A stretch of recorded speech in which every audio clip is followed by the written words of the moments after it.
আসসালামু আলাইকুম সুপ্রিয় দর্শক, আমরা কোন যে জায়গাটা দাঁড়িয়ে আছি এটা হচ্ছে মিঠামইন উপজেলা। আমার পিছনে একটি গড় দেখতে পাচ্ছেন, যেটি ওই যে সন দিয়ে, মানে আমরা যেটা গ্রামীণ ভাষায় বলি আর কি, খের বা বন বন দিয়ে ওই যে একটা গড় তৈরি করা। তো এখানেই এই হাওরের মানুষ জীবনযাপন করে। তো কত কষ্ট করে তারা, মানে এই গড়টা দেখলেই বোঝা যায়। তো চলেন আমরা একটু ঘরে দেখি তারা কিভাবে বসবাস করে, কেমনে থাকে এই ঘরের মধ্যে। চলেন আমরা একটু ঘরে যাই।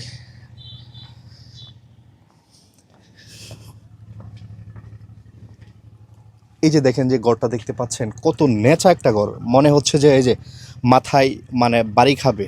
একদম নিচু ঘর, তাও আবার চন দিয়ে তৈরি করা। এই যে আমরা এক চাচাকে দেখতে পাচ্ছি, চাচা মনে এখানে থাকে। চাচা আসসালামু আলাইকুম, ভালো আছেন? ওয়ালাইকুম আসসালাম। ভালো চাচা, ভালো।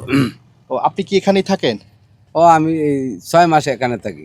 6 মাস এখানে থাকেন না? আর পানি আসলে এখান থেকে চলে যান? পানি আসলে এখান থেকে চলে যাই উজান এলাকা, উজান নেমতপুর এলাকায় না? নাহার রাস্তারা। হ্যাঁ। আচ্ছা, তো এখানে এই যে থাকেন, ভয় পান না? না, ভয় পাইনি। মানে চোর ডাকাতের কোনো ভয় নাই না, রাত্রে? চোর ডাকাতের কোনো ভয় নাই। তো এখানে কি আপনি নিজেই রান্না করে নিজেই ও থাকেন? আমি নিজে রান্না বাড়া করে পাক করে আমি খাই। এখানেই না?